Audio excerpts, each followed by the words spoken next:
Hey, I'm Alex Kondrativ. I'm the Senior Account Manager at Giving Company. I'm Alejandro. I'm the Spanish Content Manager at Giving Company. My name is Timothy Boniger, and I'm the Director of Technology at Giving Company. Hi, I'm Dan Riveros. I'm the Multimedia Specialist for Giving Company. Hey, I'm David, and I'm the President and CEO of Giving Company.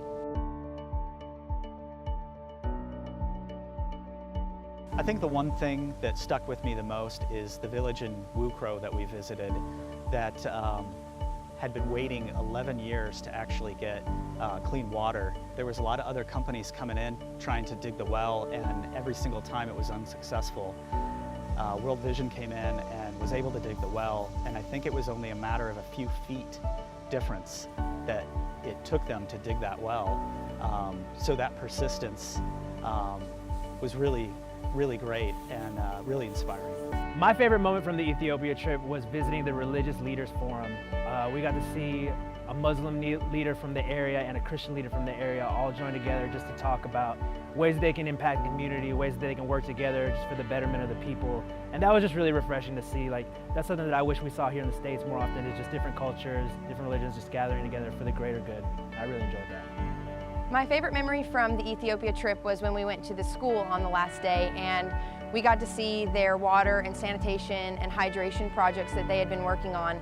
And the coolest part about it was that everyone in the school was taught to advocate for the women and to show them that they mattered, and that when they were having that time of month that they could still come to school and that they were still honored and respected and that they were normal people. And I also liked playing soccer with all the kids, so that was good. We visited this village and the leader of the village started sharing the story about the process to get water in the village, all the stuff that more than 12 years trying to find water.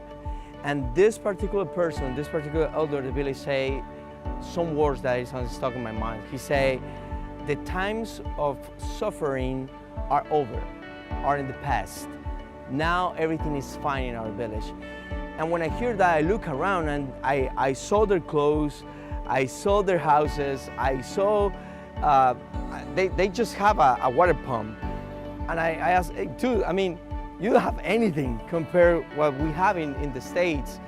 But even though they were thankful, and they live fine. So that changed a lot, and try to live with that after the trip, of course. But at the very end of the trip, I got to meet personally one of my wife Rhonda and I's sponsored children through World Vision.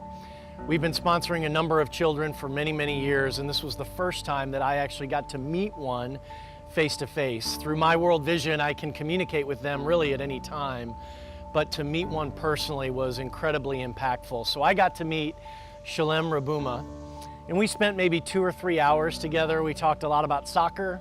I was also able to give Shalem a Georgia Bulldogs hat, so I feel like I really did my part of expanding the Georgia Bulldog Nation into Ethiopia. And I really want to thank World Vision for making that visit happen, but also for the incredible way that they are serving his family, that community in Ethiopia.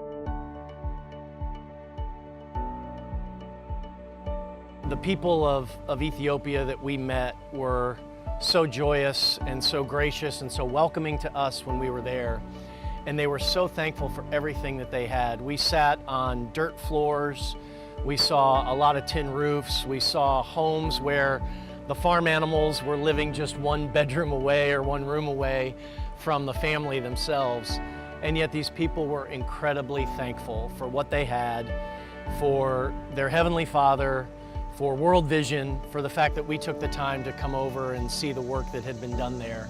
I learned a lot about being thankful and to have contentment with all the stuff that we have. Because if we compare our situation here, the way that we live in the States, or at least in this part of the world, with the situation there in this particular country, I mean, we are rich, we have a lot of stuff, but these people live with just few resources, just a water pump, but they are okay because they trust in the Lord and because they live with thankfulness and with contentment.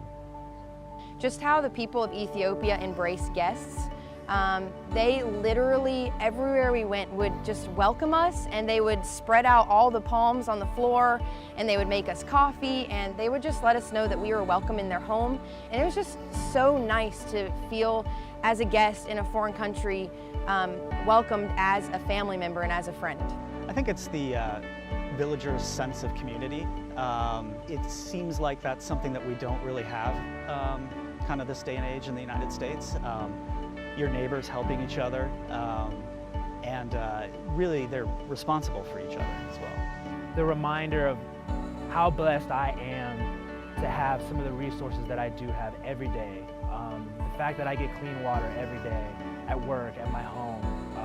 I don't have to worry about walking countless hours to get my next boiled pot of water. So just a reminder of how lucky and blessed I am.